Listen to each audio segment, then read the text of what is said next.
If someone teleported from sea level to the top of Mount Everest, things would go bad fast.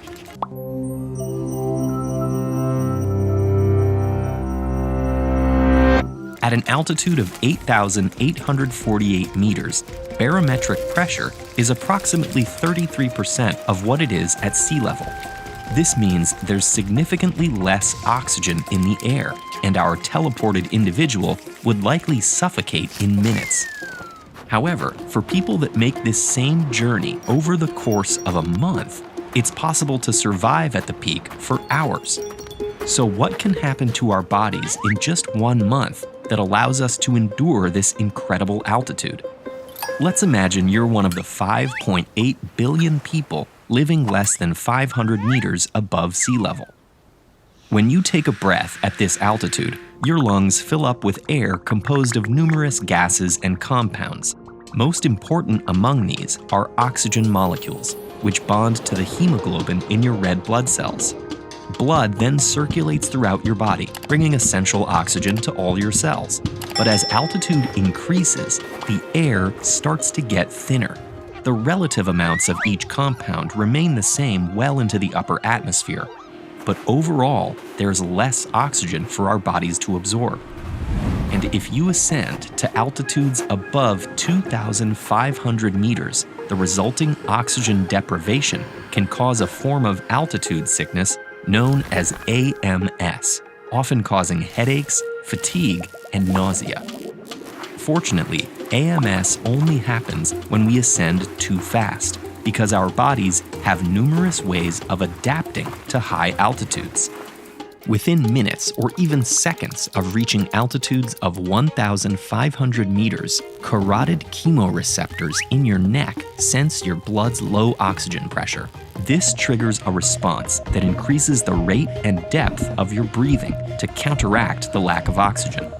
Your heart rate also increases, and your heart contracts more tightly to pump additional blood with each beat, quickly moving oxygenated blood around your body.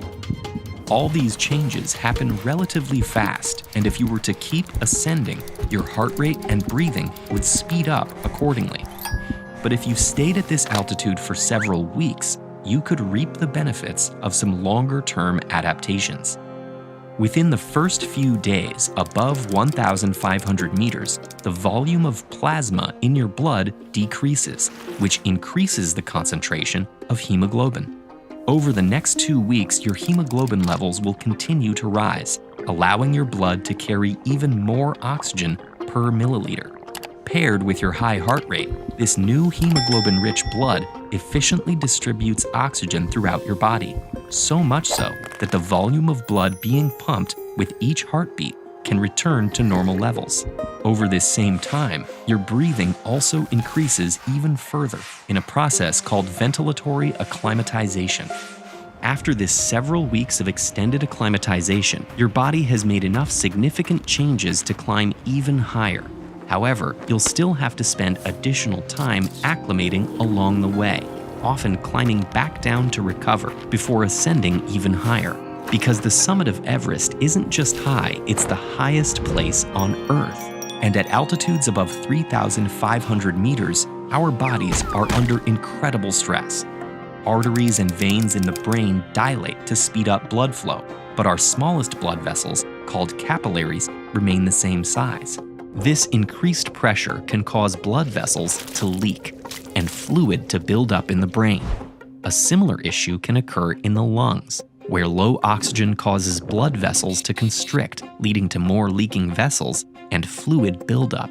These two conditions, known as HACE and HAPE respectively, are incredibly rare, but can be life-threatening if not dealt with quickly. Some Tibetans and South Americans with family histories of living at high altitude have genetic advantages that can prevent minor altitude sickness, but even they aren't immune to these severe conditions. Yet despite these risks, climbers over the last century have proved people can go higher than scientists ever thought possible. Pushing past their body's limitations, these climbers have redefined what humanity can adapt to.